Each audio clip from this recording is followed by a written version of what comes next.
So এখন ঘুরতে বাজতে যাচ্ছে প্রায় ওই দুটোর কাছাকাছি। সো গুড আফটারনুন এভরিওয়ান, আমি অসীমা ডেইলি ব্লগিং চ্যানেলে আবার একটি নতুন ভিডিওতে এনে আপনাদের সকলকে আবার একবার স্বাগত।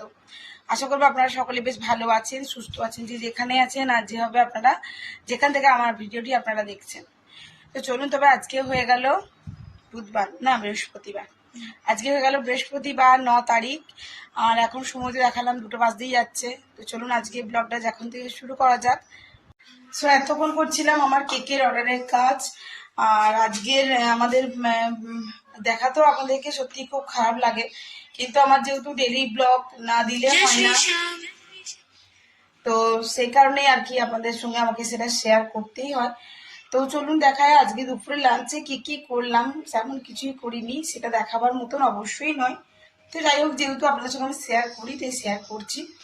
তো চলুন তবে আজকে দুপুরে লাঞ্চে কি করলাম। বন্ধুরা, এখন তো অর্ডারের কাজ করছিলাম, তোমাদেরকে বললাম ওই 12:30টার মধ্যে কমপ্লিট করে নিয়েছি। আর আমি এখন এসে ওই সেদ্ধ ভাত করতে আর কতক্ষণ লাগে, ভাতটা বসিয়ে দিয়েছিলাম। এই যে দেখো, কুকারে করেই ভাত করেছি। আর যে ঘি নেবে, ঘি আর আমার দই ছাড়া ভাত খাওয়া যায় না, তো আমি দইটা রেখে দিয়েছি এখানেই। তো এখানে দেখো আমি করেছি আলু ভাতে, প্লেন আলু ভাতে এই সন্দক লবণ দিয়ে মাখা আছে। আর এই বেটে নিয়েছি কিছু কম 1 বাটির মতন পোস্ত, কারণ আমরা সকলে খাবো। মিঠির বাবা সাবু খেয়ে নিয়েছে। সাবু ও আবার ও পারে আর কি খেতে, তোমার সাবু তারপরে সন্দেশ দিয়ে আর দিয়ে ও খেয়ে নিতে পারে, কিন্তু আমি আবার হজম করতে পারি না, আমার খুব অ্যাসিড হয়ে যায়, বুঝলে। তো যাই হোক, তারপরে এই দেখো, এটা মুগের ডাল লঙ্কা দিয়ে একটু সেদ্ধ করে নিয়েছি। হ্যাঁ, তো বাস এই হয়েছে আজকে দুপুরের লাঞ্চ। তোমাদের সঙ্গে এগুলো দেখাতেও খুব খারাপ লাগে, কিন্তু যেহেতু আমি ডেলি ব্লগ করি তাই আমার ডেলি লাইফস্টাইলটা দেখো, কত বোতল ফাঁকা, ডিএমসি জল ভরাই হয়নি। আর কুকারে তো জানো আমি ভাত করি, আমি কুকারেই। তো ওই আর কি কুকারে সেদ্ধ ভাত করে নিয়েছি।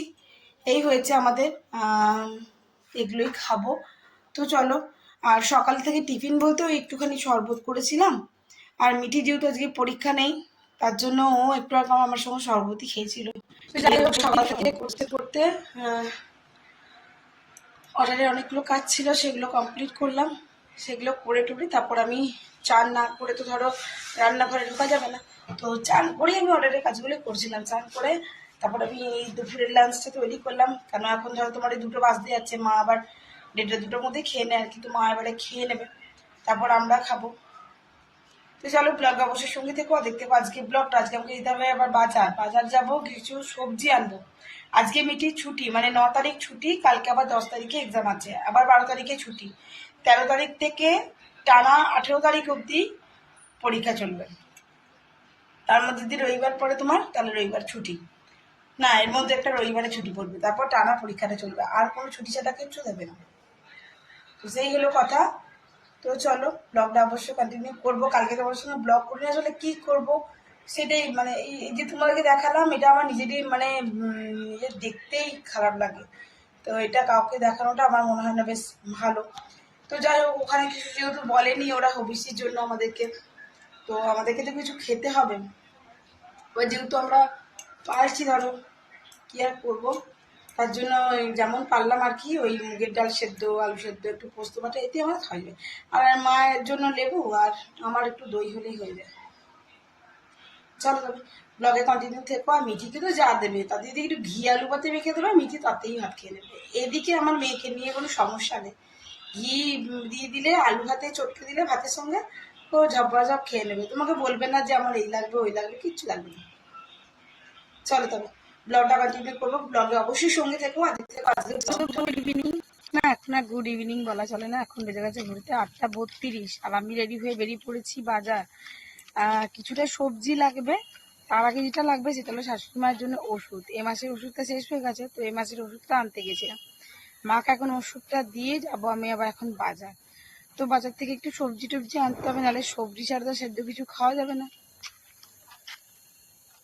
তো চলো তাহলে আমি বাজারটা যাই, আর ঝটফট কিছু সবজি টবজি নিয়ে চলে আসি। আর দেখি মিঠির আবার কালকে আছে প্রোগ্রাম, কালকে আছে পরীক্ষা।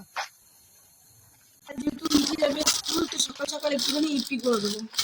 ওর তো হাফ ডে হচ্ছে, মানে এক্সাম হয়ে ছুটি হয়ে যাচ্ছে। আর দেখো আমি এই যে মিঠির জন্য নিয়ে এসেছি, ওবার মুড়ি দিয়ে একটু সেও মাখিয়ে দিলে না খেয়ে নেয়। আর এখন একটু সমস্যা আছে না, তার জন্য আমি বসিয়ে দিয়েছি আমার বাদামগুলো একটু কাঠখোলায় ভাজবো আর কি।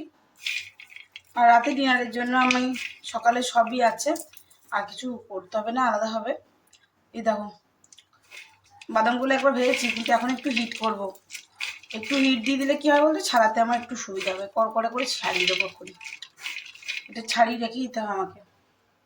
তোমরা কারা কারা বাদাম খেতে ভালোবাসো? আমাদের তো খুব ভালোবাসে, কিন্তু যেহেতু ইয়ে আছে তোমার প্রেসার বেশি, তার জন্য দিই না অতটা। এটা এখন লুকিয়ে রাখতে হবে ছাড়িয়ে নিয়ে পরে। যাই হোক, এটা এখন একটু গরম হোক। এখনো গরম হয়নি, আমার হাত দেওয়া যাচ্ছে, এবার গরম হয়নি। এটা একটু নেড়েছে, এটা আমি ভালো করে গরম করে নিয়ে চালনি করে সব খোলা ছাড়িয়ে নেবো আমি। কি দেখি মিঠিয়া বলছে চিক্কি বানিয়ে দাও বাদামে, তো একটু চিক্কি বানিয়ে দেবো। আর এখন তোমাদের সঙ্গে আমি লং ভিডিও সেরকমভাবে শেয়ার করতে পারছি না, তো যাই হোক আজকের মতন ব্লগটা এখানে শেষ করলাম। আর কি দুধ দাদা দুধ দিয়ে চলে গেছে, আর মা চাপিয়ে দিয়ে বসেছিল, ব্যাস ভুলে গেছে। দেখো দুধটার অবস্থা, দুধ একবারে এইটুকু হয়ে গেছে। যাই হোক আজকের মতন ব্লগটা এখানে শেষ করলাম। ব্লগে কিছু ভালো লাগলে অবশ্যই লাইক কমেন্ট শেয়ার করে দিও। আর যদি আমার চ্যানেলে নতুন হয়ে থাকো বা প্রথমবার দেখছো, সো প্লিজ চ্যানেলটি সাবস্ক্রাইব করে পাশে থাকা বেল আইকনটি দাবতে একেবারেই ভুলবে না। আর নতুন ক্রিয়েটার হয়ে থাকলে অবশ্যই আমাকে কমেন্ট করো, আমি অবশ্যই সাপোর্ট করব। সাপোর্টটা তোমার দিক থেকেও চাই। তো সকল বন্ধুরা ভালো থেকো, সুস্থ থেকো। আবার একটি নতুন ভিডিওতে নতুন ব্লগে তোমাদের সঙ্গে আমার দেখা হচ্ছে খুব তাড়াতাড়ি। ততক্ষণের জন্য বিদায়, টাটা, গুড নাইট।